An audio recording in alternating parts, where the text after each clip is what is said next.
Buenas noches.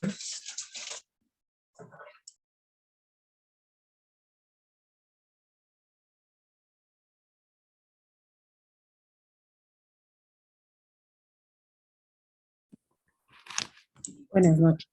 Buenas noches. Buenas noches, doctora Sonia Beltrán. Así es. Doctora Sonia Alejandra García Beltrán.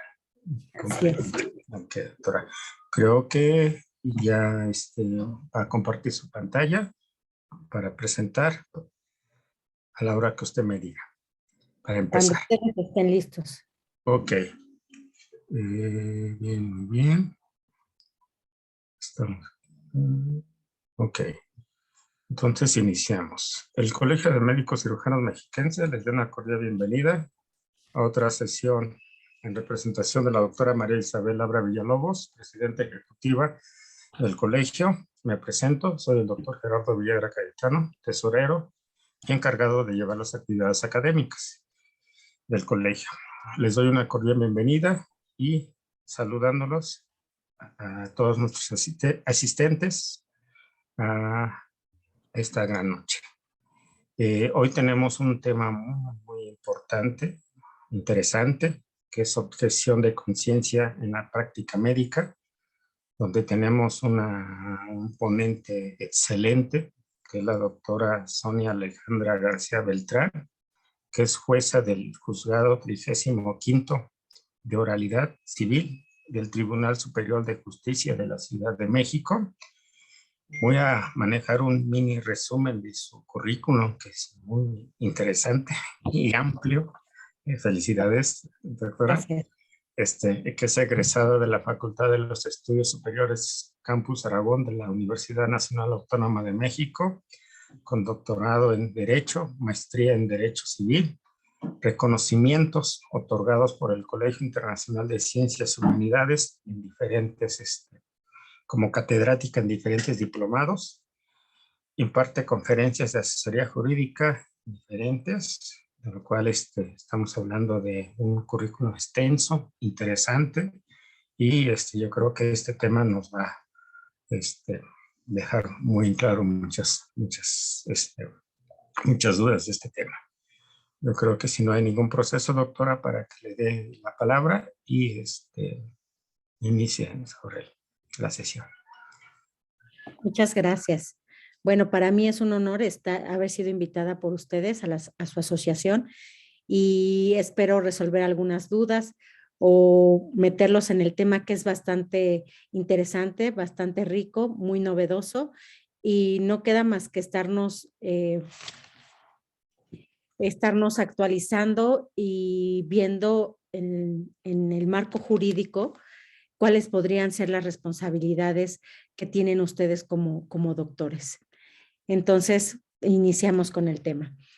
Yo creo que lo primero que tenemos que ver es en las nociones generales respectivas, en específico, ¿qué es la libertad? La libertad es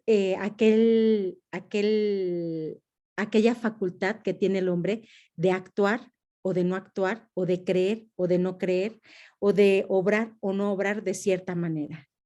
Bien, y en esta libertad vamos a otra noción importante, que es la conciencia. Y esto nos va a ir llevando al tema central. Bueno, ¿qué entendemos por conciencia? ¿Sí? Es aquel autoconocimiento del hombre, que va a ser un autoconocimiento en el cual va a reconocer sus atributos esenciales, sus creencias, sus valores, que pueden ser de carácter religioso, pueden ser de carácter moral, pueden ser de carácter ético, pueden ser de carácter profesional. Es decir, esta conciencia, este autoconocimiento, aquí viene un asunto muy filosófico, el cómo debo de ser, cómo quiero ser en el plano que yo me ubique. Bien, también eso nos va a llevar a este tema tan interesante. Y bueno, entonces la libertad de conciencia la podemos situar. Eh, Doctora, perdón, Sí. compartir su pantalla, no la alcanzamos a ver, no la ha compartido. Eh, ¿Cómo? No, no le entendí. No, por las diapositivas. Ah, no, no traigo diapositivas. Se las envío mañana eh, a través de la asociación, porque no tengo diapositivas. Sí las tengo, nada más que le comentaba que las dejé en la computadora del juzgado. No escuché Perdón, la dejo continuar. bien. Ah, sí. Sí, muchas gracias. Bien, entonces hablábamos de la libertad de conciencia. Entonces ya vimos qué es libertad, qué es conciencia. Y bueno, ¿qué es la libertad de conciencia? Y esta la podemos situar en el plano de los derechos humanos. Es decir, los derechos humanos son aquellos derechos que son intrínsecos al hombre, que únicamente por existir, por ser humano, tiene reconocidos esos derechos. Como por ejemplo, ¿cuáles? El derecho a la vida, el derecho a la libertad, el derecho a la protección a la salud, entre otros derechos fundamentales. Bueno, eh, esa libertad de pensamiento, de creencia, incluso esa libertad de compartir, bueno, esos pensamientos, podemos ubicarlas como la libertad de conciencia. Ahora bien, la libertad de conciencia abarca dos aspectos, un aspecto interno y un aspecto externo. El aspecto interno es cuando yo me enfrento a alguna situación y empieza mi conciencia a trabajar en un análisis de los valores, de los principios que yo tengo, y ese es el primer aspecto. Posteriormente, el segundo aspecto es el externo, cuando esas ideas, ese análisis que yo hice de mis valores con algún caso en concreto, lo empiezo a platicar. Bien, hasta ahí digamos que todo bien. Entonces, ahí ya llevamos abarcado qué es la libertad de conciencia.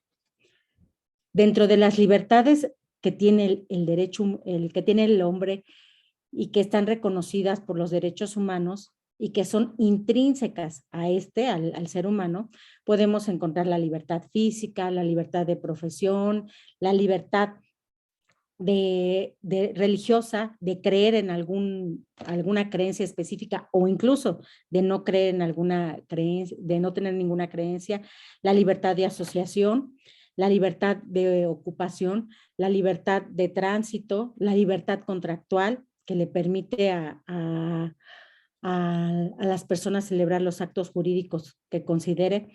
En esta libertad contractual quiero abarcar un poquito porque también en nuestro tema central nos va a impactar. Bueno, esa libertad de poder celebrar actos jurídicos con las personas que yo considere, con las instituciones que a mí me convengan o de no celebrarlos es muy importante para los médicos. Bien, la libertad, ahora podemos hablar como un derecho humano de la libertad cibernáutica para poder en la era del Internet ir por las páginas de Internet que yo considere, la libertad o derecho a la intimidad, la libertad o derecho al honor, la libertad a la imagen propia. Bien, toda esta gama de libertades y de derechos a las que me he referido, como lo mencioné, son intrínsecas al ser humano. Y sobre todo, la libertad, aquí nos vamos a situar, de creencias. Bien, al decir que son intrínsecas al derecho al ser humano, también tengo que referir que por lo tanto, no importa si están reconocidas o no están reconocidas por una constitución. Solamente porque eres ser humano tienes derecho a estos derechos, a estas libertades. Si están reconocidas por tu constitución y por los derechos, por los tratados internacionales, pues qué bien. Pero si no están reconocidas, no importa, porque tú por ser humano, pues tienes derecho a estas. Bien. Aquí, como les comentaba, la libertad de conciencia tiene pues un aspecto importante porque es aquella que nos permite tener las ideas en el aspecto religioso, ético, moral, en cualquier aspecto profesional, para poder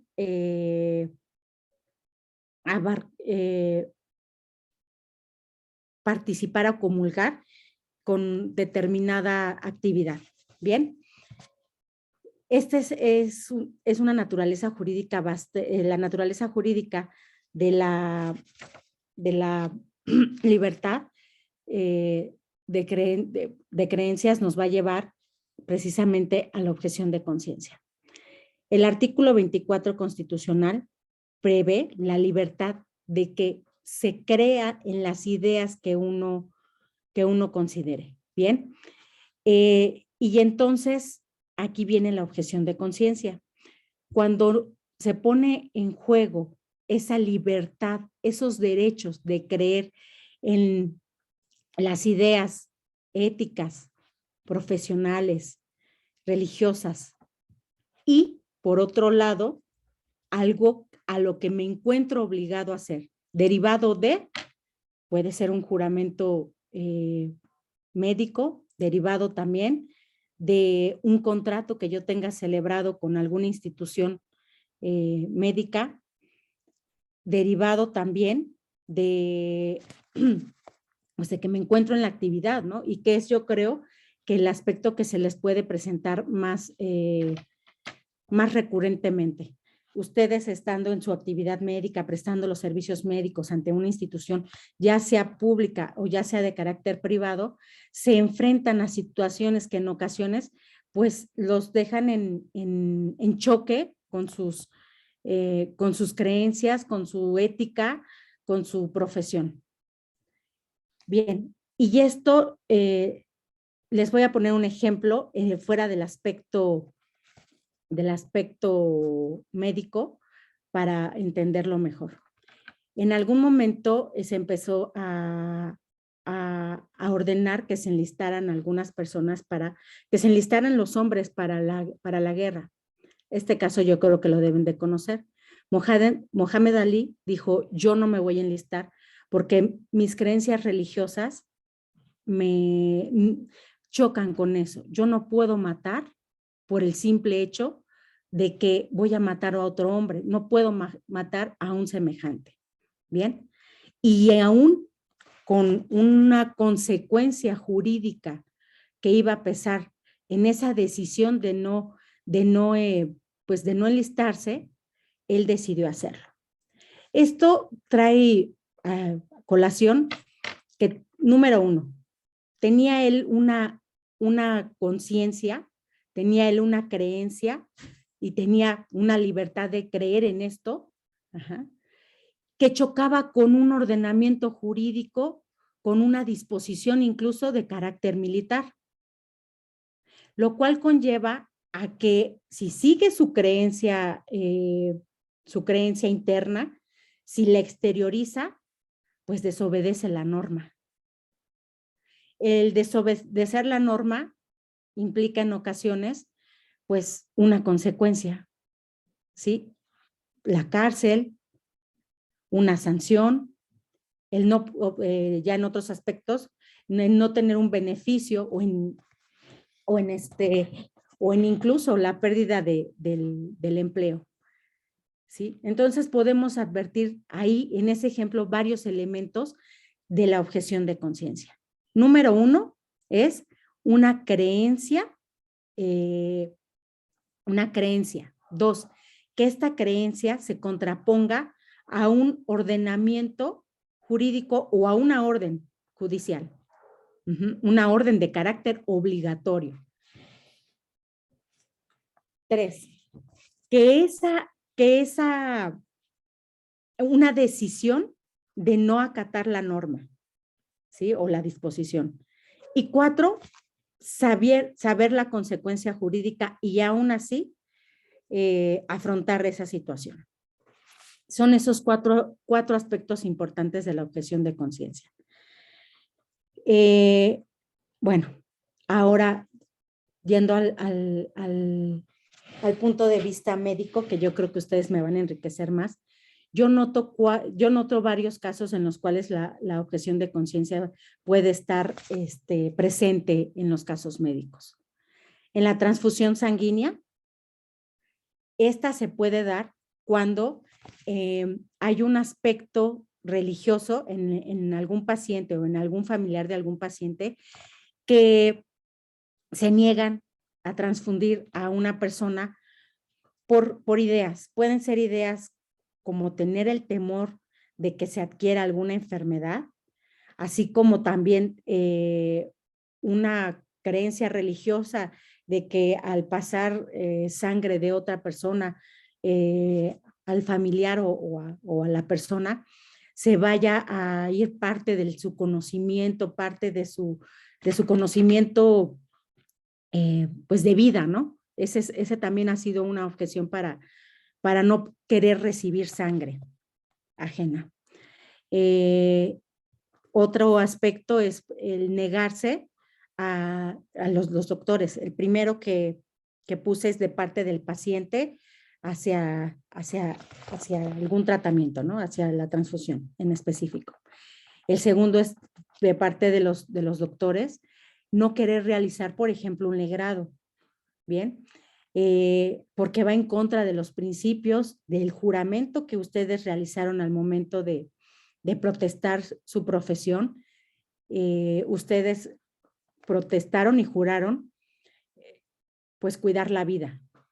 Y ya cuando tienes que realizar un legrado, pues lo que estás haciendo es lo contrario. Entonces, aquí este aspecto, desde el punto de vista religioso, puede ir en contra de las ideas del doctor. Desde el punto de vista ético, pues también, porque están jurando, ético y profesional, juraron a proteger la vida, y el practicar un legrado, pues es completamente lo contrario. Desde el punto de vista moral, pues también en algunas personas, el practicar un legrado o el someterse a un legrado incluso va en contra de los principios morales que pueda tener la persona. Entonces se contrapone a muchas circunstancias que puede tener un doctor, ¿no?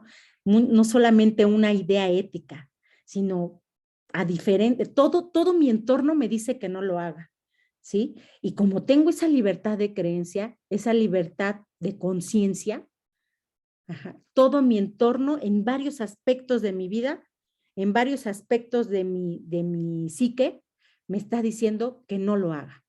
Bien, me está objetando mi conciencia.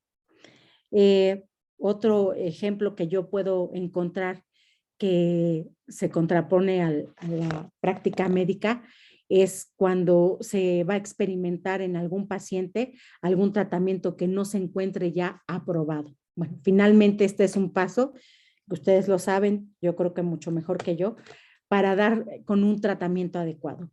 Pero en ocasiones el ponérselo, el practicarlo con una persona nos causa ese enfrentamiento con nuestras creencias, ¿sí? Otro aspecto que también se puede presentar en los médicos es los casos también de vacunación, de vacunas que tampoco se encuentran aprobadas y que tienen que seguir pues el camino y que se tienen que probar en humanos. En algún momento tiene que haber esa prueba. Bueno, entre otros aspectos que ustedes me podrían enriquecer de mejor forma.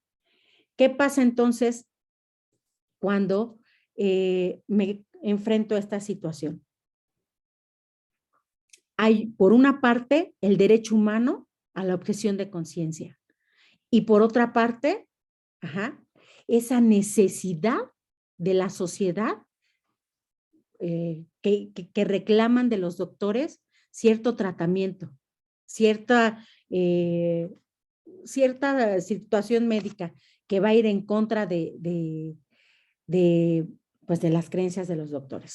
Bueno, cuando se presenta esto, podemos ver desde el punto de vista del derecho internacional que el derecho a la objeción de conciencia, como ya lo había mencionado, al ser un derecho humano, no solamente se encuentra protegido por la Constitución, sino también por los pactos a nivel internacional en materia de derechos humanos, en donde pues se establece la libertad de creencia, la libertad de expresar esas creencias, ¿sí? Y de tener pues de la objeción de conciencia, de decir yo no hago esta situación porque va en contra de determinados ideales, como ya lo habíamos visto o mencionado, éticos, profesionales, va en contra de estas circunstancias.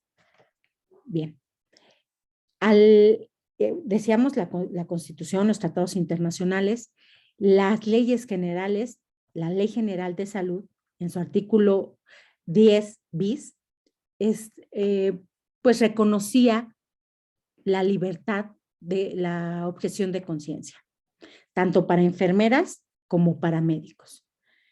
Y digo reconocía porque esta ley fue materia de estudio de una acción de inconstitucionalidad. La Suprema Corte de Justicia, la Suprema Corte de Justicia resolvió esa acción de inconstitucionalidad que fue expuesta o que fue presentada o que fue hecha a valer por la Comisión Nacional de Derechos Humanos. ¿Cuáles eran los argumentos de la Comisión Nacional de Derechos Humanos para pedir la inconstitucionalidad del artículo 10? Se los voy a leer el artículo 10 porque es importante tener el contexto. Denme un segundo, por favor. 10 bis. El personal médico y de enfermería que forme parte del Sistema Nacional de Salud podrán ejercer la objeción de conciencia y excusarse de participar en la prestación de servicios que establece esta ley cuando se ponga en riesgo la vida del paciente o se trate de una urgencia médica, no podrá invocarse la objeción de conciencia. En caso contrario, se incurrirá en la causal de responsabilidad profesional. El ejercicio de la objeción de conciencia no derivará en ningún tipo de discriminación laboral. Bien, bueno, entonces, ¿qué pasa cuando, qué refiere la Comisión Nacional de Derechos Humanos al respecto? Dice, el artículo 10 bis no regula de manera profunda, de manera sistemática la objeción de conciencia, lo cual pone en evidencia, o lo cual pone, no en evidencia, lo cual pone en riesgo al sistema de salud. Bien, porque nosotros como seres humanos tenemos pues el derecho a la salud, y el derecho a la salud no solamente implica a que podamos asistir a un hospital o que podamos, a un consultorio, a una cita médica o a un hospital a que se nos vea algo más delicado.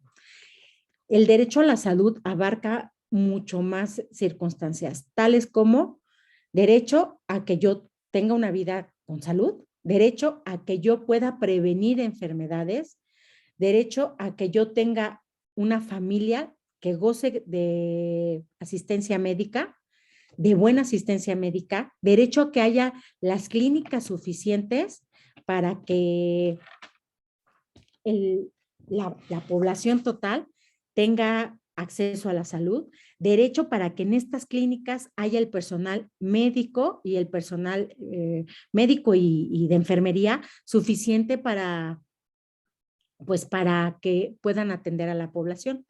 Bueno, son estos principios, y puedo decir filosóficos, porque es en el mundo del deber ser, lo vimos con la pandemia, a pesar de que los doctores y enfermeras hacían su mayor esfuerzo, pues esto, la manera en que en un principio pues se comportó el virus, pues sobrepasaba los esfuerzos de doctores y enfermeras. Bien, pero a eso es a lo que yo tengo solamente por ser humano.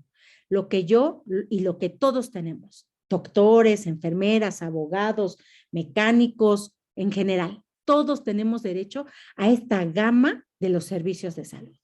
Bien, tenemos otros, y entonces dice, si tú permites que el artículo 10 bis restrinja o regule de esta manera tan deficiente, tan poco sistemática, tan poco, pues sí, tan falta de regulación, la objeción de conciencia, puedes poner en peligro que llegue a un punto en que por creencias, por creencias del personal médico, doctores y enfermeras, pueda haber escasez de, de, de personal médico o no se pueda cumplir con estas obligaciones que tiene el Estado de prestar servicios de salud en la medida que les dije.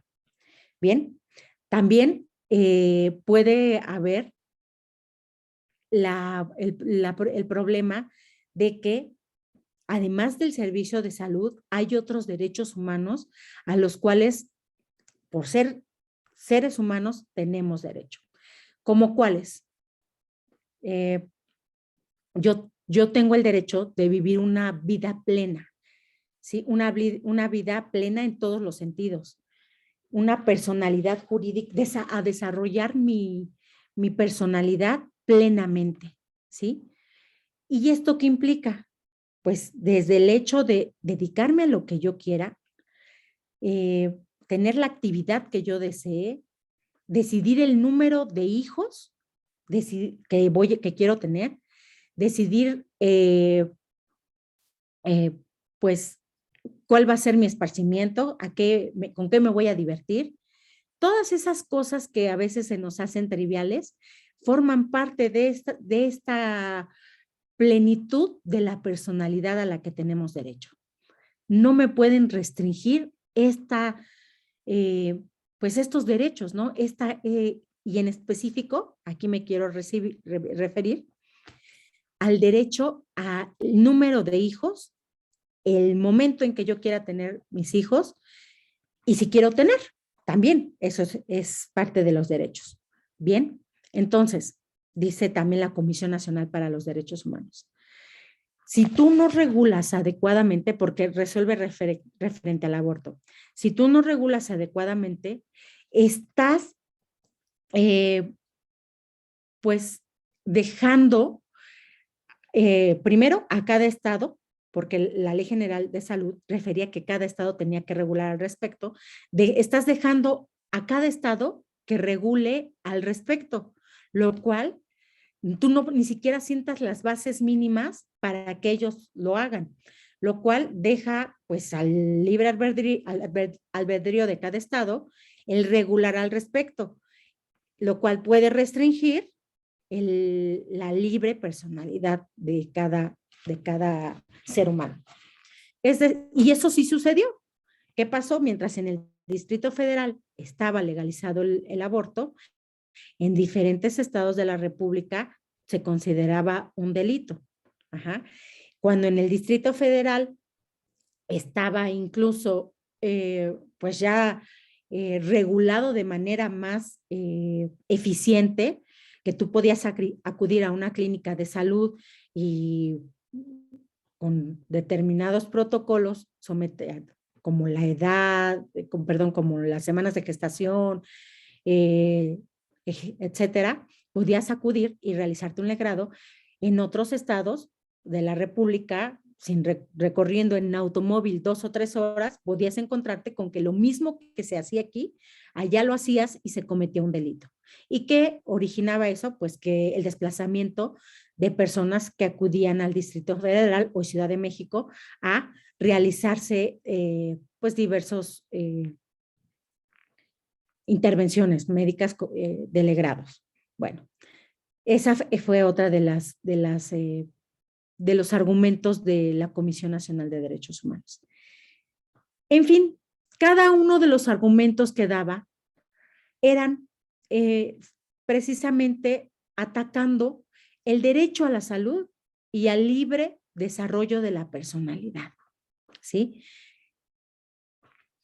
Y aquí nos ubicamos entonces en un punto que yo creo que es el más importante, en el que va a abarcar pues toda la controversia respecto de la objeción de conciencia. Por una parte se encuentra el derecho humano general a tener acceso a la salud derecho a, un acceso pleno a la salud y, al desarrollo de la libre personalidad, al desarrollo pleno. Y por el otro aspecto, tenemos el derecho humano, que se sitúa en este caso en los doctores, a la libertad de conciencia, ¿sí? Y que da precisamente una consecuencia de esa libertad de conciencia, pues es la objeción de conciencia. El decir, yo no practico un legrado porque va en contra de mis principios. Bueno, se declara inconstitucional el artículo 10 bis, ¿sí? Atendiendo a que precisamente dice, sí, hay una mala regulación de la objeción de conciencia, sí pone en riesgo en que en alguna clínica, en algún momento, tal vez no en la Ciudad de México, tal vez no en el Estado de México, pero sí hay que reconocer que nuestro estado es pluricultural, que hay muchos, que nuestro estado mexicano es pluricultural, que hay muchas carencias de salud, pues en estados tales como Oaxaca, como Chiapas, en donde pues hay una clínica de salud a muchos kilómetros y que para que la gente de cierta población llegue a esa clínica de salud, tiene que recorrer pues no solamente unas grandes distancias, sino las circunstancias en las que tienen que recorrer estas grandes distancias. Puede ser que vayan a pie, puede ser que, no sé, diferentes circunstancias. Entonces reconoce esa, pues, pluriculturalidad, que tiene mucho que ver también con las ideas y con las creencias que hay en diferentes pues, lugares de nuestra República Mexicana. Y sí hay que reconocer también que derivada de esas creencias va a haber lugares en donde pueda presentarse la ocasión en que, atendiendo a la objeción de conciencia que se encontraba en el artículo 10 bis de esta ley general, se pueda quedar sin protección a los derechos humanos de salud y pues, del desarrollo de nuestra personalidad, de nuestro desarrollo pleno a la personalidad. Bien, entonces, al reconocer este problema o esta posible problema de poder una persona que se quisiese someter a un legrado en cierto lugar de la República Mexicana y que la totalidad de doctores o de personal médico, y digo la totalidad porque la totalidad puede ser uno o pueden ser dos, ¿sí? Hagan uso de su derecho humano a la objeción de conciencia, puede poner en riesgo el otro derecho humano. Tenemos entonces en una balanza, por una parte, los derechos humanos de la población en general y los derechos humanos de los doctores y enfermeras. Bien, hace un análisis la Suprema Corte de Justicia y tomando en consideración los argumentos que les dije, considera que pues no hay una regulación correcta de la objeción de conciencia. No obstante, que se encuentra protegida esta objeción de conciencia en el artículo 24 constitucional, que también voy a leer porque es importante, es en donde se sustenta su derecho como doctores. Un segundo, por favor.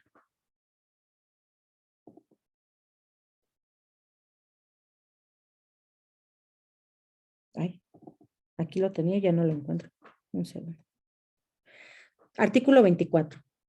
Toda persona tiene derecho a la libertad de convicciones éticas, de conciencia y de religión y a tener o adoptar, en su caso, la de su agrado. Esta libertad incluye el derecho de participar individual o colectivamente, tanto en público como en privado, en las ceremonias, devociones o actos de culto respectivo, siempre que no constituyan un delito o una falta penados por la ley. Nadie podrá utilizar los actos públicos o expresiones de esta libertad con fines políticos, de proselitismo o de propaganda política. El Congreso no puede dictar leyes que establezcan o prohíban religión alguna. Y la demás parte del artículo habla de los actos religiosos. Bueno, también es importante que yo les diga por qué este artículo se refleja más en la religión, porque fue en el 2013, en julio del 2013, cuando se incluyó la libertad de conciencia. Antes este artículo únicamente hablaba sobre la libertad de religión. Y bueno, reconoce a la libertad de conciencia como un derecho humano, y como, pues al ser parte de esta población, de esta sociedad y de esta humanidad, pues tienen este derecho humano que se vio en una, como les decía, en una balanza en donde se pusieron pues en juego los derechos humanos de la sociedad en general con ese derecho humano de objeción en la conciencia, de objeción de conciencia, y se determinó que se tenía que regular de una manera más eficiente, ¿sí? Que también tenía que verse la manera de que en toda la República no hubiese un lugar en donde una persona quisiera practicarse un legrado y no pudiera porque la totalidad de los doctores dijeran que no pueden. Recuerdan que les dije que era muy importante que dentro de las libertades que les dije, como de tránsito, libertad de religión, la libertad de conciencia, estaba la libertad contractual. Aquí recobra mucha importancia porque al tener celebrado un contrato por medio del cual ustedes prestan un servicio médico, se someten a las leyes, a los reglamentos internos y a las leyes que regulan esa actividad. En este caso, la actividad médica. Igual que nosotros como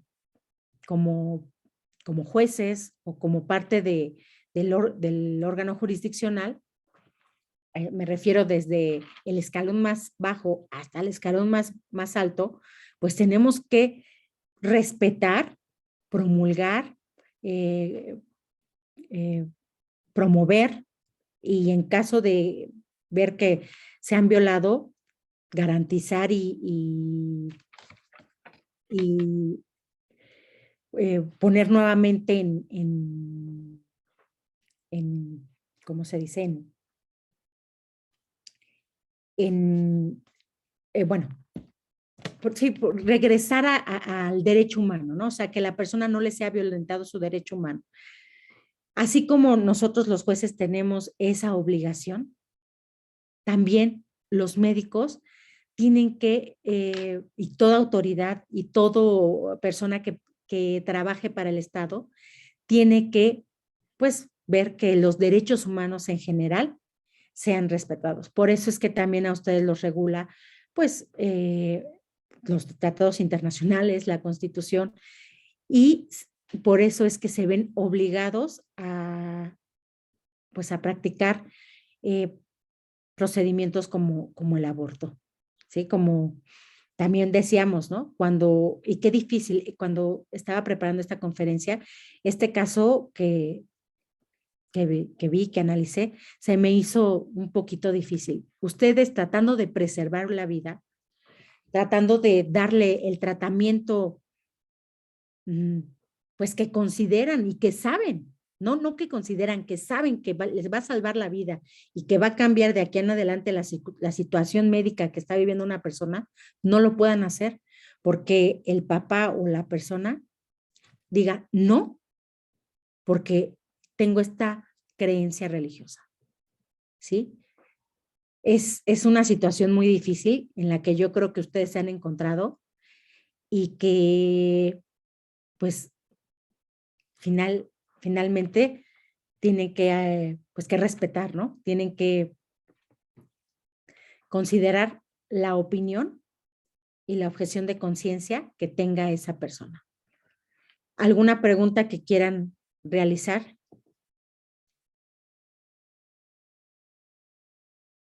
¿Algún comentario?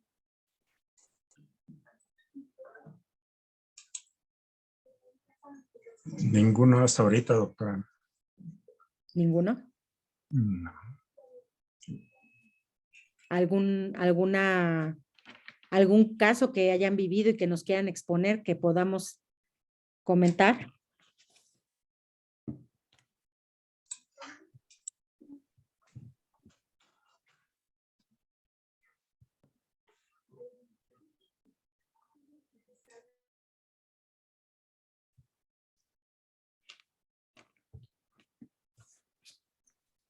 Buenas tardes, perdón que interrumpa. Yo le recomiendo, doctor, si alguien tiene algún caso que puede exponerse, que levante la mano y con gusto le damos el uso de la voz.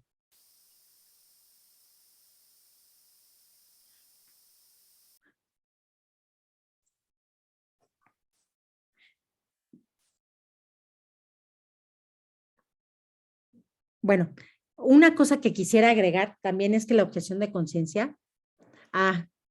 Tengo Ahí sí hay una pregunta. Sí, tengo una Perdón. pregunta. ¿Se la leo, doctora? Sí, por favor. Dice, entonces el artículo 10 bis ya está fuera de la Constitución. Bueno, se declaró inconstitucional, ¿sí? Ya no se tiene que acatar ese artículo, ya no hay, sí, se considera que ya no es parte del sistema jurídico, ¿sí? Porque hubo una declaración de inconstitucionalidad. Así es. Así es. Les voy a decir la fecha en que esta norma fue en el 2021. Ahorita les digo la fecha exacta en que se hizo esta declaración de inconstitucionalidad. Inclusive la resolución de inconstitucionalidad de este artículo la tengo, sí, también tengo el proyecto que iba en sentido contrario. Ajá, les puedo pasar ambos proyectos para que los transiten y puedan analizar cuáles fueron los argumentos que dieron lugar. Ya los vimos, pero con más detenimiento. Ay, Josefina Orozco levantó la mano. Ok. Bueno, por lo mientras que le den la palabra, le leo otra pregunta. ¿Sí? En Estados Unidos está establecido el documento de no reanimación y se respeta.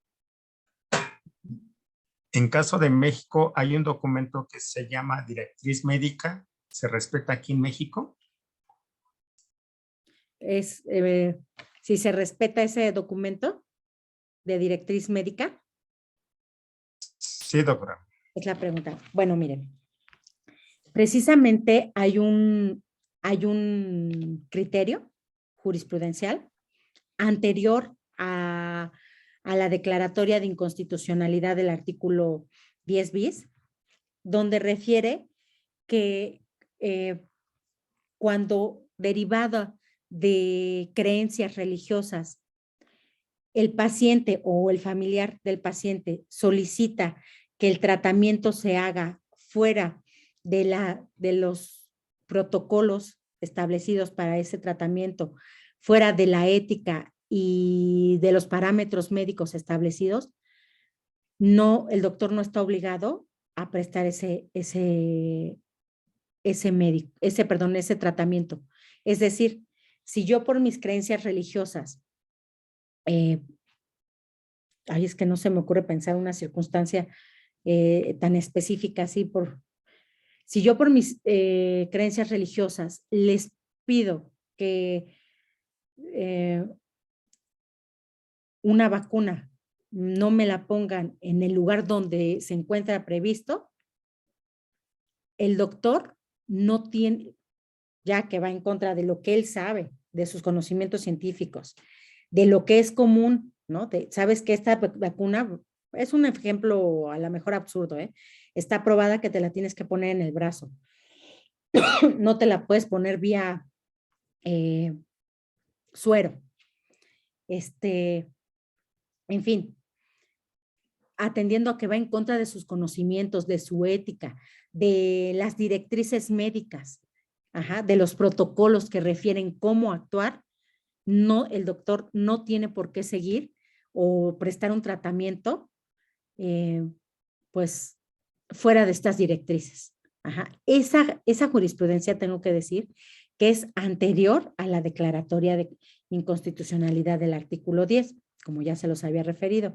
Pero, en fin, sí dice que hay que respetar, pues, las directrices médicas y los protocolos para que pues el doctor también tiene que cuidarse. Si no lo hace de esa manera, o más bien, si lo hace de la forma en que el paciente o el familiar del paciente lo establece, que va en contra de todo lo que ustedes saben de sus conocimientos y de todos los análisis científicos, pues va a poner en riesgo al propio doctor, ¿no? Porque puede incurrir en una responsabilidad médica, ¿no? Sí. No sé si ya le damos la palabra a doctora Josefina Orozco, que iba a comentar algo. Le damos el uso de la voz, doctor. Ok. Oh, sí, mi pregunta era que entonces la ley de la voluntad anticipada ya no tiene gran peso desde el punto de vista jurídico.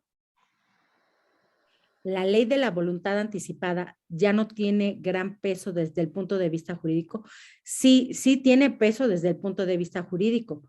Lo que no tiene peso actualmente, atendiendo a que no hay una regulación bien establecida, es la objeción de conciencia por parte de los doctores, por parte del personal de salud, doctores y enfermeras, ¿sí?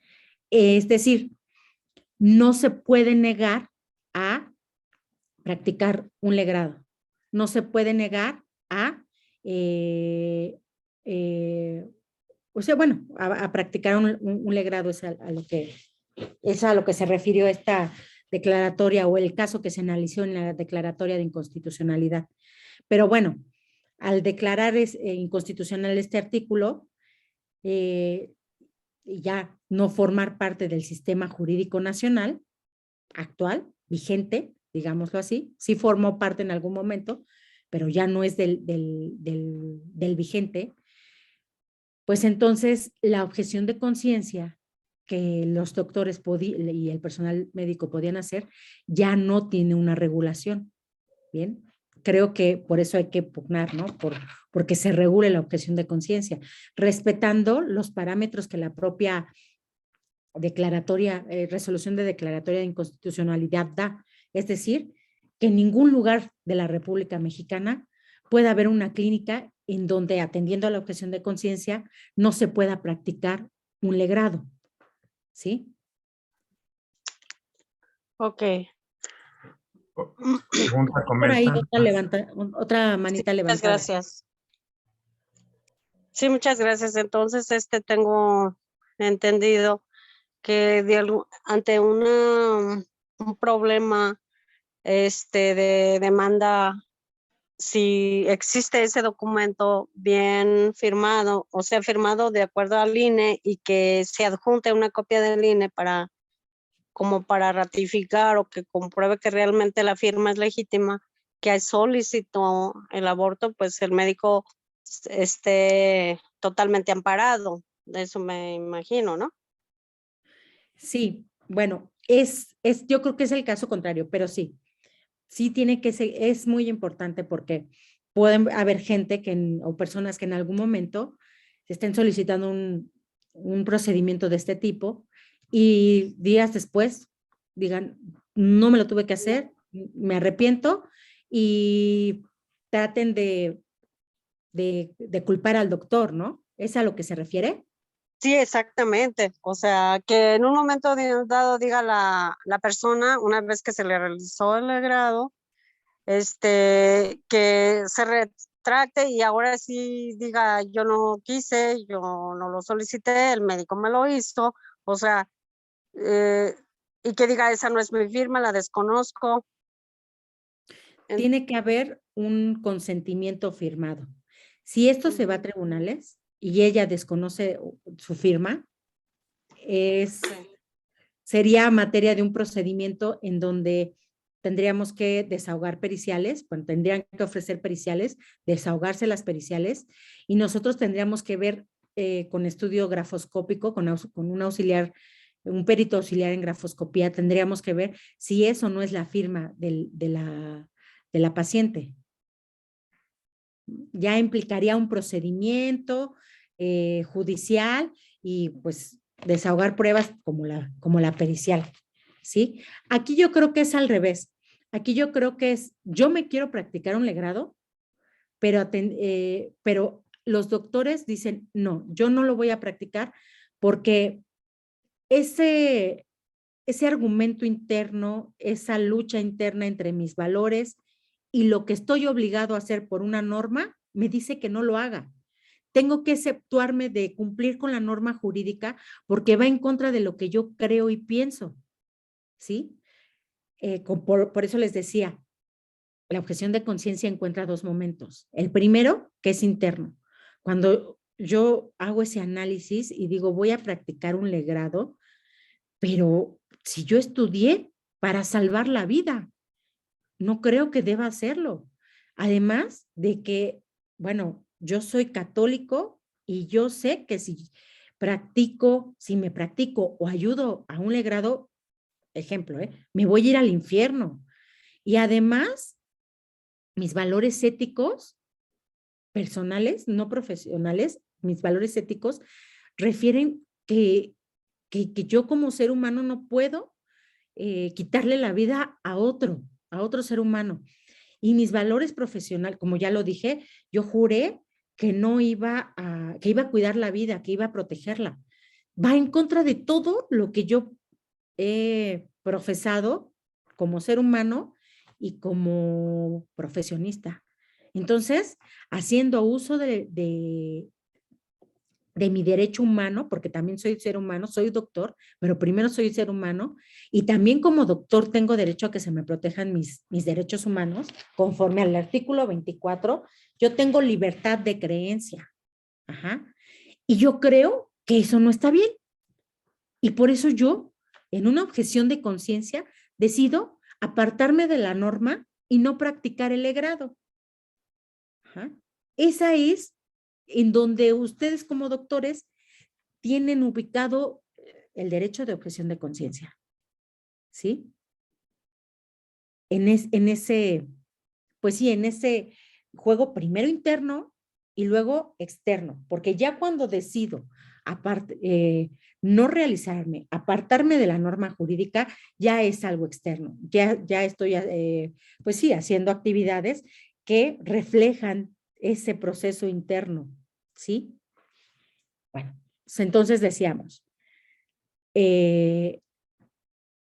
también hay que pues reconocer la diversidad de pensamientos que puede haber. Lo que para mí es algo malo, para el abogado que está junto de mí, para el juez que está ahí a 50 metros o menos de al lado mío, del juzgado de al lado mío, no es algo malo. Ajá. Entonces, así también los doctores.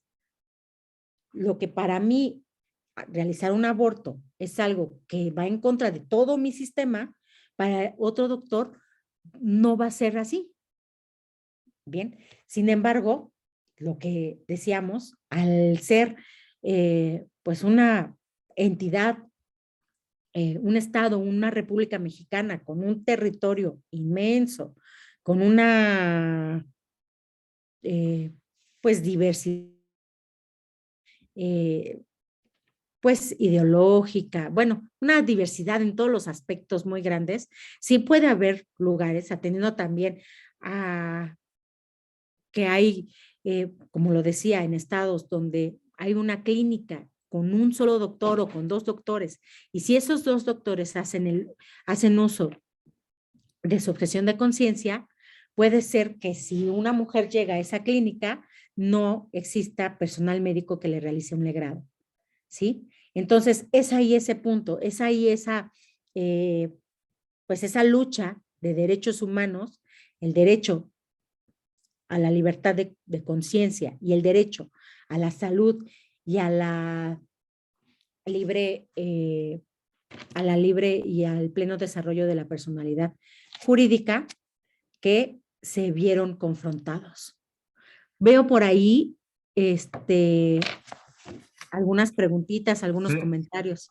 Una pregunta, dice Ana Pérez, dice, disculpe, aún no me queda claro por qué fue declarado inconstitucional. ¿Podría ampliar en qué se basaron para hacerlo?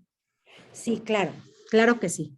Bien, como les decía, por una parte tenemos el derecho humano a creer en lo que yo quiera, esa libertad de creencia, ¿sí?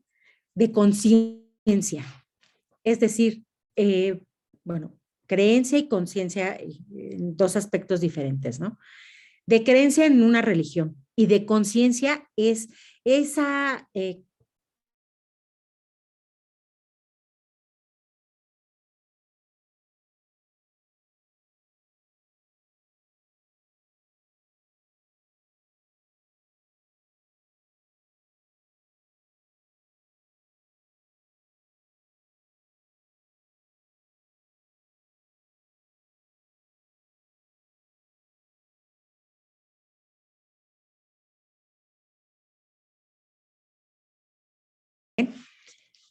se hace este planteamiento de inconstitucionalidad de la ley, del artículo en específico, argumentando, pues entre muchas cosas, pues el derecho a la salud, el derecho al libre desarrollo de la personalidad, ¿sí?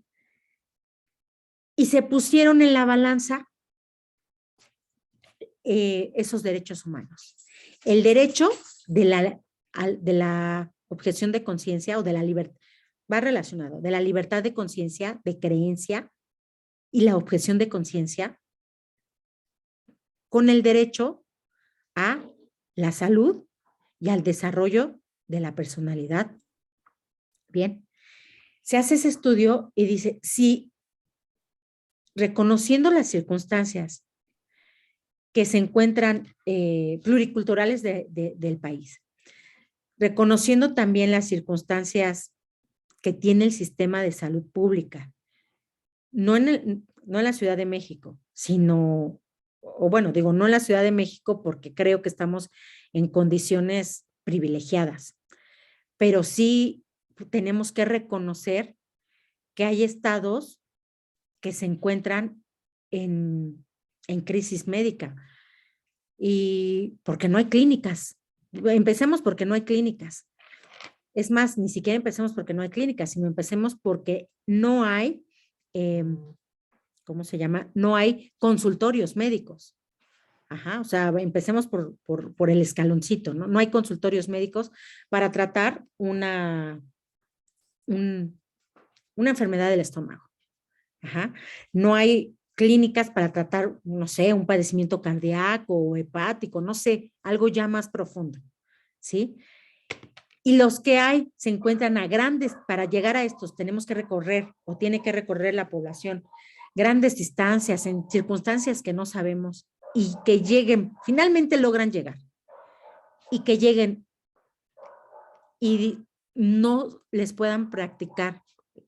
Vamos a poner el ejemplo exacto que dio lugar a esta acción de inconstitucionalidad y no les puedan practicar un legrado porque el único doctor haciendo uso del artículo 10 bis de la objeción de conciencia diga, yo no lo practico porque va en contra de mis creencias, eso lo estudia y dice, ¿sabes qué? Si no se regula adecuadamente la objeción de conciencia, puede poner en riesgo el derecho humano a la salud, así como al desarrollo de la personalidad, pleno y efectivo de la personalidad. ¿Por qué? Porque no vas a tener acceso a la salud en todo el aspecto que les dije al principio, desde tener clínicas hasta poder llegar y realizarte el procedimiento que tú desees, como en este caso un legrado. Ajá.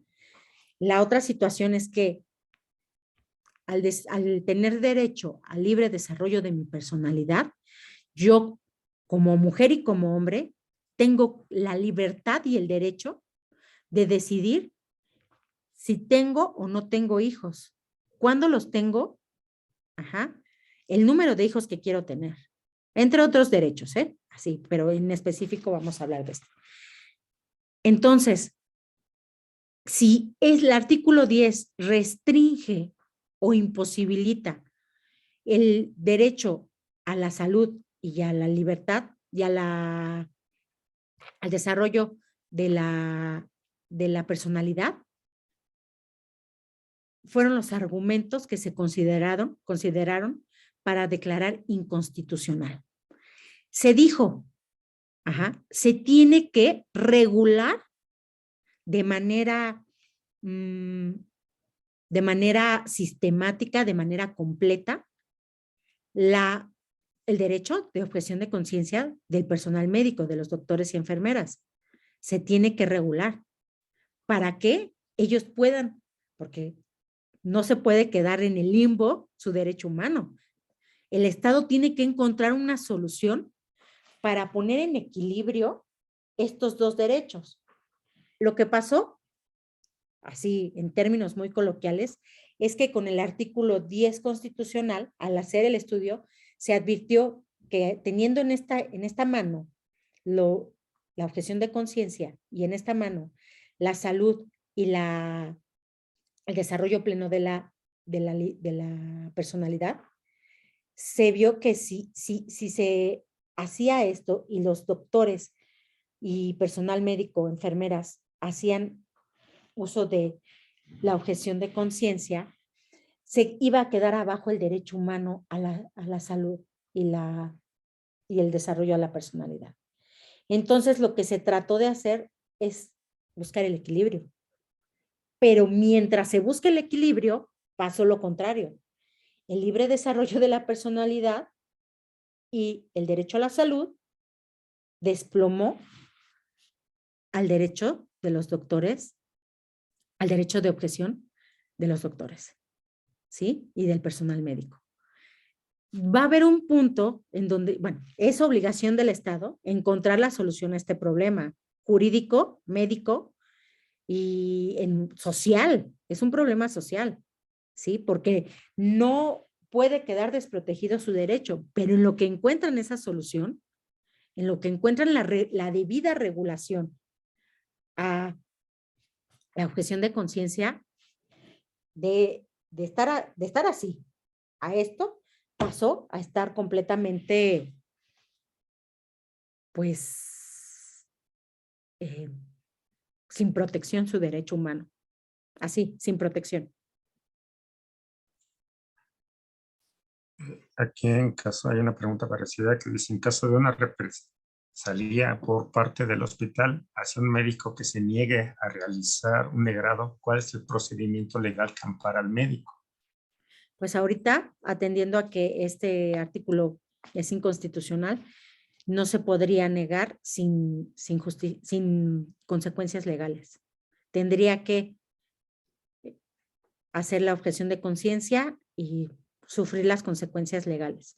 Es por eso que les digo que es importante que se regule la objeción de conciencia. Yo creo que va a haber un reglamento que de manera sistemática, de manera muy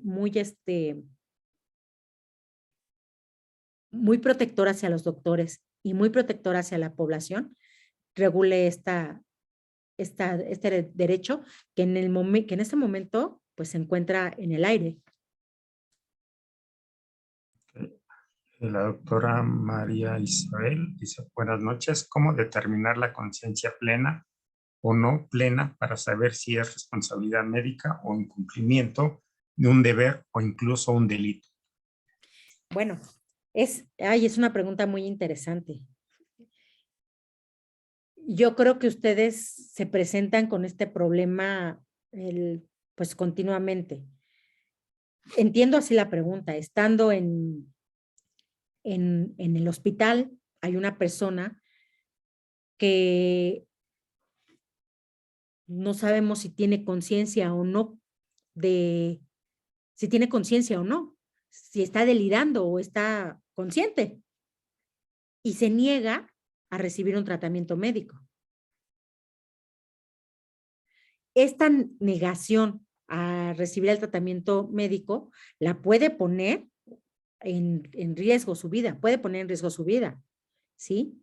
Entonces yo creo que para ustedes como doctores salvaguardar, tienen que siempre tener el cuidado de que la negativa al tratamiento o incluso el consentimiento informado, se le hizo saber al paciente esto y esto y esto y esto, que los riesgos de este tratamiento son estos. Ajá. Y así lo asumió y firmó el consentimiento. O en su caso, si no está consciente, pues yo creo que más bien el familiar tiene que firmar ese consentimiento. ¿Cómo puedo yo saber? Es muy difícil cómo saber si una persona está consciente o inconsciente. Yo creo que, bueno, sí, para mí sería muy difícil. Y yo creo que como médicos, en ocasiones va a haber pacientes que los confundan, porque de repente tienen chispazos de conciencia y escuchas que platica y que te responde de una manera muy, pues muy coordinada, muy bien. Y en ocasiones, a los 2 minutos, sus respuestas ya son incongruentes.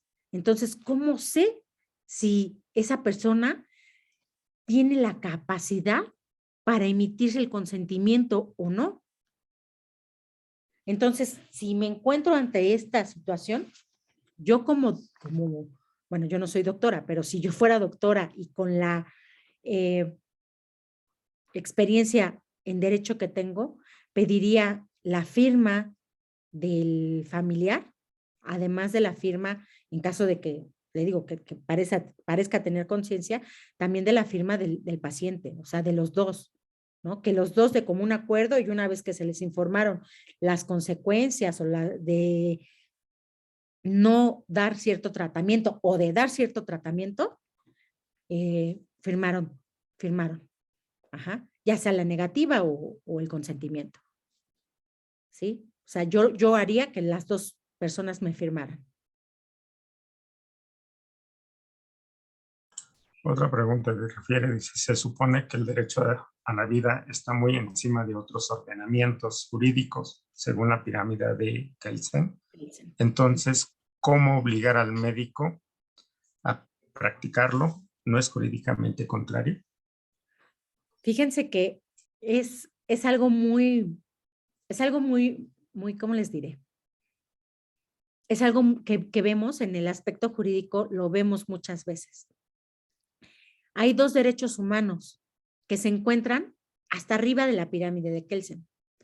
Bueno, ahorita la pirámide de Kelsen pues ha quedado un poquito a un lado, porque recuerdo que en la pirámide de Kelsen hasta arriba se encontraba la Constitución. Ahorita los tratados internacionales en materia de derechos humanos son privilegiados, ¿sí? Inclusive yo les puedo decir, esta libertad de conciencia y la libertad, perdón, y el derecho humano a la vida es un derecho natural. Y que les decía en un principio que este derecho natural, independientemente, o sea, no me importa si está consagrado en una constitución o en un tratado internacional, ¿sí? Es algo tan natural, algo tan inherente al ser humano, que aunque no esté reconocido por nadie, es un derecho humano. Ajá. Es algo natural, como lo es la vida, ¿sí? En el desarrollo de los derechos humanos, estamos en la época, en el derecho, estamos en la época de los derechos humanos.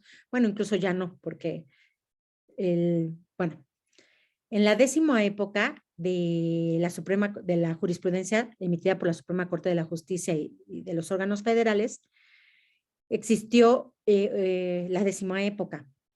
En esta época se habló que era de los derechos humanos. Esa época ya terminó, porque ahora existe la época en donde se habla de los precedentes. Es decir, que cuando se emite esto ya es muy jurídico, Cuando se emite una resolución por los órganos federales, crean un precedente, el cual es obligatorio. Ajá, bueno, pero eso es jurídico. Estando en la época de los derechos humanos, nos toca ver muchas veces que hay un derecho humano de primer nivel como la vida y otro derecho humano también de primer nivel como la libertad, que se encuentran en choque. En casos concretos se encuentran en choque. No tendrían por qué encontrarse en choque, pero la actividad humana es pues tan cambiante y tan compleja que se encuentran en choque. ¿Y qué tiene que hacer el órgano jurisdiccional, el legislador o quien esté resolviendo ese caso? A quien le competa. Tiene que preponderar, hacer un análisis, ¿qué es lo que hizo la Corte? Hizo el análisis del derecho a la objeción, que está previsto en el artículo 24 constitucional como la libertad de creencia. Digamos que la libertad de creencia es el derecho sustantivo y el derecho objetivo es el derecho de objeción. Es decir, ¿cómo yo voy a custodiar mi libertad de creencia? Pues mediante el derecho de objeción. Bueno. Y por el otro lado preponderó el derecho a la salud y el derecho al desarrollo de la personalidad. Consideró el daño social que podía tener preponderar uno y preponderar el otro. Y es así como en la época de los derechos humanos, bueno, como resolvió la acción de inconstitucionalidad, y es así también como en la época de derechos humanos, cuando dos derechos de primer nivel se chocan, se contraponen en un caso en concreto. Eso es lo que tiene que hacer la autoridad que conozca. Ver cuál derecho va a tener que prevalecer porque hace menos daño a la sociedad o porque trae un mayor beneficio a la sociedad en general o a la persona, ¿sí? Depende del caso, ¿no? En ocasiones podemos hablar de daño a la sociedad o en ocasiones podemos hablar de daño a la persona. Se hizo esa preponderación y por eso es que así se determinó. Sí, es un derecho humano a la vida de primer nivel, pero pues haciendo yo un análisis más complejo, pues así lo determinó. Veo por allá que Omar levantó la mano, el doctor Omar. Nos da la palabra. Buenas noches. Hola, buenas noches. Sí, gracias de antemano por su ponencia. Creo que valdría la pena precisar algunos detalles. Sí. Pues considero importantes. En el tema pues, que se ha prolongado de los legrados, cabe mencionar que hay pues distinción en legrados, ¿no? ¿A qué me refiero? Los legrados, digamos, principalmente emanaron de una situación terapéutica, es decir, como un tratamiento, como una manera de salvar la vida, en este caso a la madre que está en riesgo. Y los que están sucediendo actualmente, como en la Ciudad de México, no son terapéuticos, son electivos. Sí. Luego entonces la ética no puede aplicar de la misma manera en esos dos casos.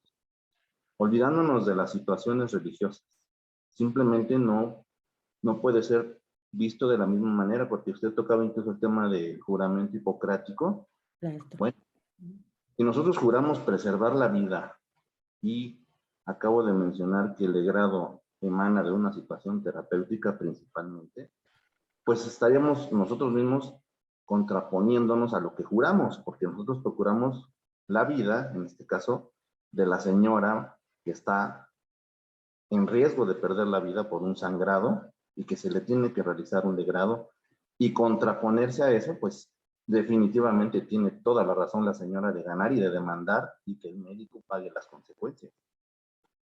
Repito e insisto en el legrado terapéutico.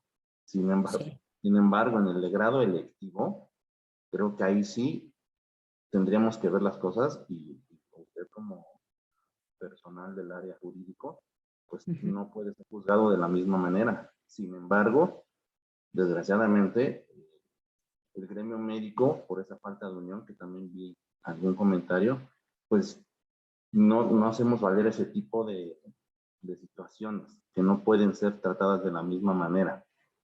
Incluso también tocando el tema de la resucitación, que también por ahí vi un comentario, pues igual se contrapondría, porque si nosotros juramos por curar la vida y actualmente ya se procura evitar la resucitación, pues estaría igual contraponiéndose la situación ética o moral. Sí. Luego, entonces, sí son situaciones de reflexión que se tienen que analizar muy bien y que tienen que, como usted dijo, exponerse de una manera muy sistemática y específica para que no caigamos en lagunas donde puede haber sanciones a los médicos principalmente sin tener un sustento real de la situación y que no pueden ser juzgadas de la misma manera. Es todo, gracias. Sí, doctor Omar, fíjate que es muy interesante tu comentario. Al estudiar este tema, te das cuenta de la evolución precisamente del legrado. Sin embargo, también tengo que decirlo, el legrado no terapéutico se ha realizado siempre. Eso sí, no era reconocido o no era reconocido ni regulado ni autorizado por el Estado. Se consideraba hasta un delito. Ajá, pero se practicaba de manera clandestina. Bien. El Estado trata de regularlo para evitar pues muertes por legrado, porque había veces donde se salía de control porque no eran clínicas pues oficiales, eran clínicas que no contaban con todo lo necesario para una emergencia. Bien, reconoció una realidad. Por una parte reconoció una realidad. Y la regula y te da acceso. Se contrapone con el derecho a la vida. Eso es así, tajante, es algo que no podemos negar. Y que va, creo que encaminada es una flecha que le pega directamente a los doctores, algo así. A nosotros como juristas, lo tengo que reconocer, es un paso más hacia la libertad que debemos de tener como seres humanos. Es un paso más hacia el reconocimiento de los derechos humanos y hacia el yo poder decidir cómo va a ser mi vida, cómo es y cómo debe de ser en un futuro mi vida. Inclusive, se me olvidó comentarles, también se vieron aspectos económicos. Ajá. Sabemos lo que implica tener un hijo, ¿no? Sabemos lo que implica. Les voy a decir una cosa, que también es verdad. Sí se vieron estos aspectos económicos, de personalidad. Sin embargo, les voy a poner un caso que sucedió igual. Hace muchos años había muchas parejas que tenían años y años de divorciados, de separados.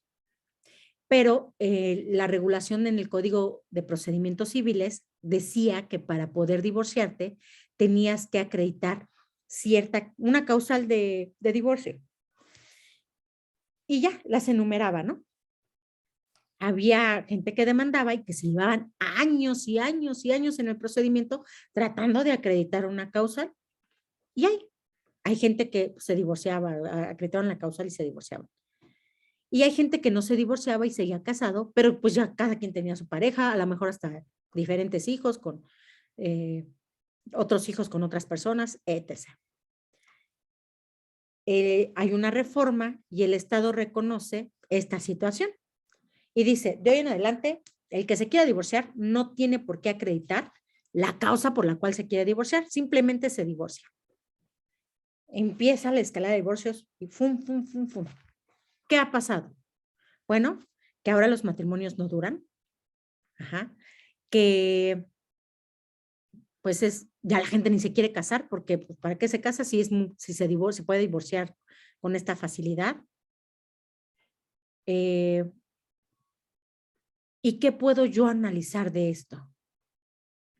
Se reconoció una realidad, se realizaron las reformas para que esa realidad ya no fuera un problema, hubo una solución jurídica.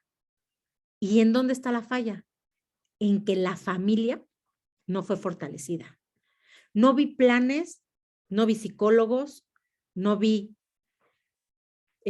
pues sí, algún programa en donde fue en las colonias, en las delegaciones o en algún lugar, hubiese cómo fortalecer la familia, cómo puedo yo solucionar conflictos domésticos, ¿no?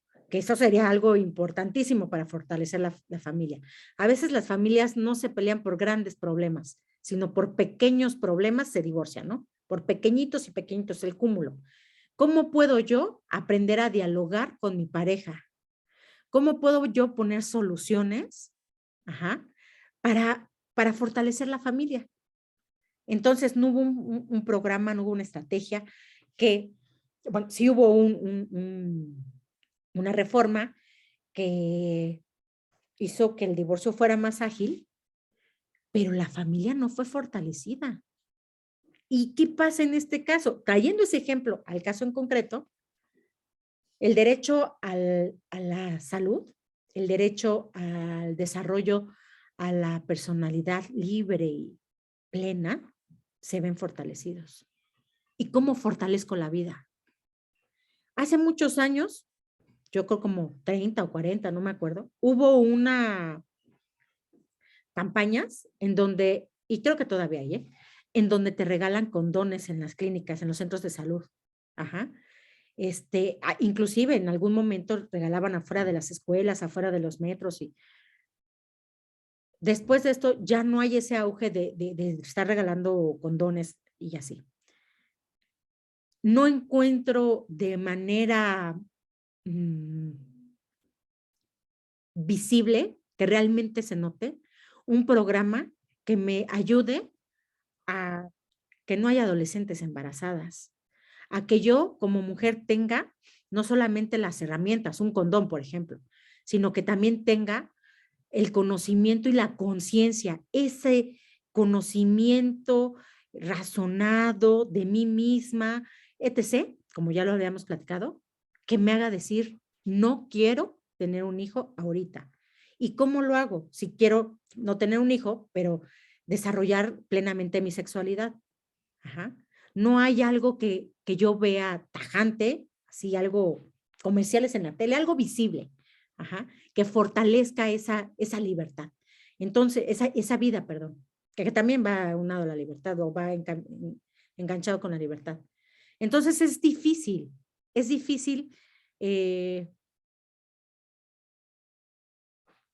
o más bien no es difícil, es triste decirle al adolescente o al joven o al adulto, a la edad que sea, ¿no? Pero más que nada al adolescente, porque su criterio todavía no está maduro, no está formado. Decirle al adolescente, te puedes practicar un legrado, pero no le dije lo que significaba en su cuerpo físicamente un legrado, lo que significaba en su mente, en su mente lo que significaba un legrado. O sea, todas las consecuencias del legrado, yo no se las di, ni tampoco le di las herramientas para que no se embarazara, para que ella tuviera, como mujer en este caso, la forma de decidir si iba a tener o no un hijo. Si no, ya le di la solución. ¿Sí? Entonces, sí hay caminos en los que doctores y juristas podemos caminar de la mano. ¿Sí? Sí hay camino. Y creo que por eso es muy importante. También el doctor Amar dijo algo importante. La falta de unión entre el gremio, pues al lugar estas cosas. Yo creo que es importante que formen las asociaciones como la que me hizo favor de invitarme. Es muy importante que las formen y que tengan vínculos con diferentes campos de la ciencia como el derecho y la sociología, no sé, diferentes campos de la ciencia. Creo que es muy importante. Reconozco enormemente su labor porque recordemos que el conocimiento es lo que nos está acercando a esa visión filosófica que debemos de tener de nosotros mismos, ¿sí? Pues sí, de progresar, de tener mejores ideas, de ser proactivos en nuestra sociedad, de que con nuestro trabajo nuestra sociedad crezca.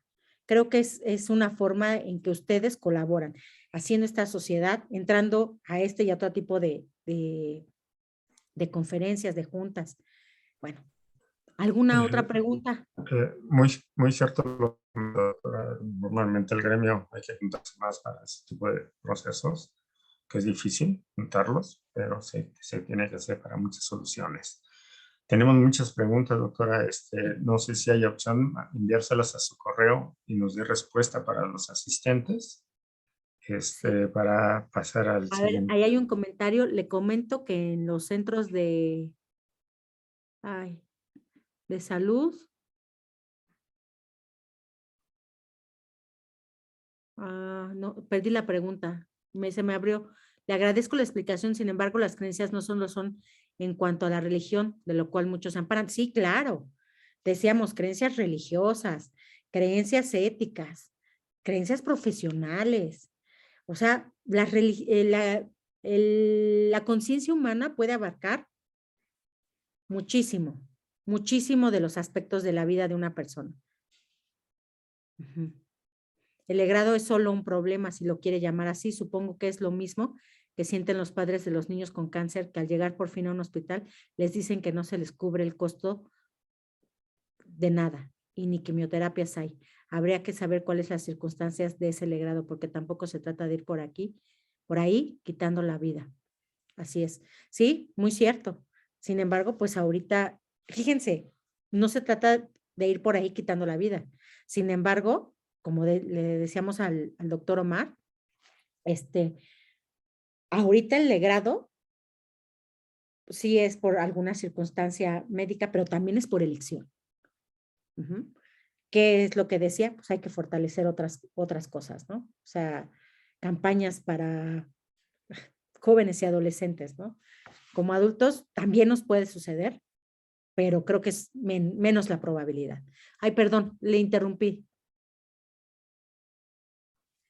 Doctor Gerardo, le interrumpí. Sí, no se preocupe, doctora. Sí, muy bien las respuestas. ¿Le puedo leer una última pregunta?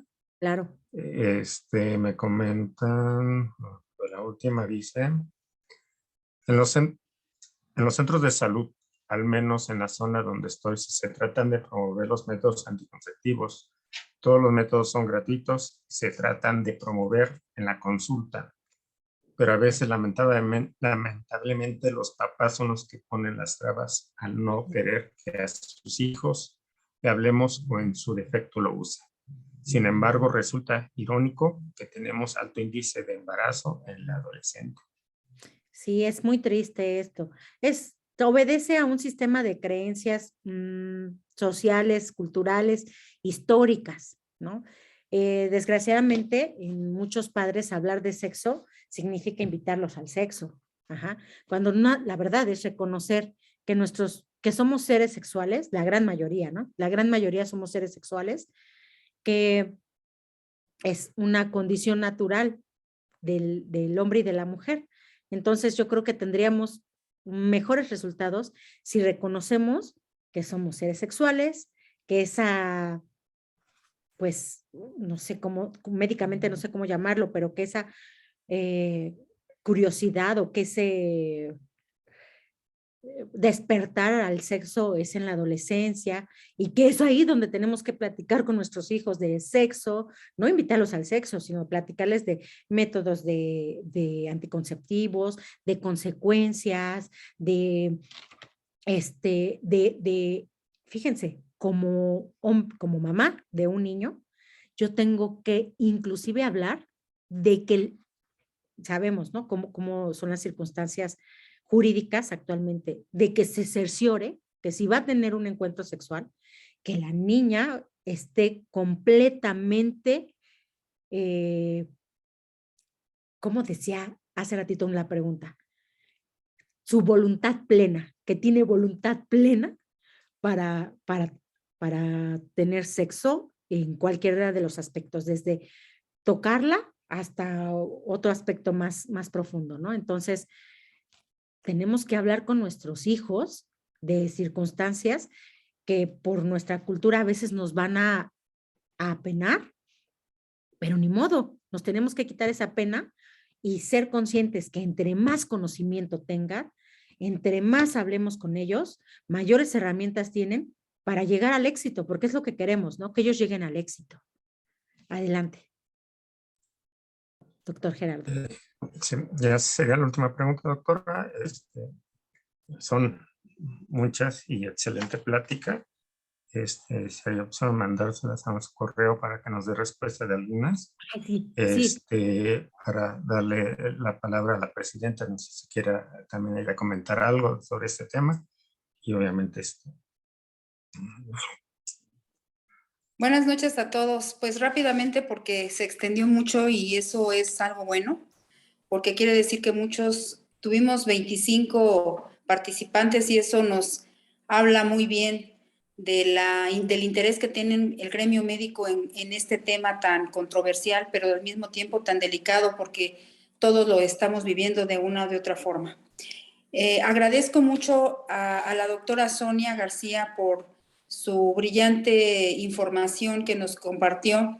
Y yo sí quisiera, como presidente ejecutivo del Colegio de Médicos Cirujanos, continuar con este tipo de temas tan controversiales, pero también es importante que nos mantengamos informados y si habrá la posibilidad de que nos mantenga informados a través del licenciado Torres, quien nos hizo favor de apoyarnos en esta plática, para que nos tengan al tanto de ese reglamento de que nos decía para ambas partes y que nos mantengan informados porque hay muchos temas, por ejemplo, ahorita con lo de los médicos cubanos que vienen a cubrir las plazas de alto riesgo en la sierra, y si ellos tienen objeción de conciencia, por ejemplo, ¿no? Entonces es un tema verdaderamente controversial, importante, que se está trabajando y que no sabemos a qué conclusiones vamos a llegar. Sin embargo, yo creo que, como bien lo dijo la doctora, pues es importante mantenernos actualizados y sí le pediría mucho que por favor nos mantuviera de alguna forma informados. Agradezco a la Asociación de AMOFAC por esta ponencia, al licenciado Torres, al doctor Javier Santiago, a todos ustedes por el interés y por su participación, y les vamos a dar una constancia con un punto de valor curricular. Lo único que tienen que hacer es mandar su correo, su teléfono, su nombre para que les hagamos llegar a su correo la constancia. También a la doctora licenciada Sonia Alejandra le tenemos una constancia que le haremos llegar con todo gusto y les doy la más cordial despedida, un saludo afectuoso, que pasen una excelente noche y de verdad que les agradezco mucho su asistencia porque a pesar de que es noche, pues muchos se quedaron hasta el final. Buenas noches a todos. Gracias, doctora. Gracias a todos. Gracias a la asociación.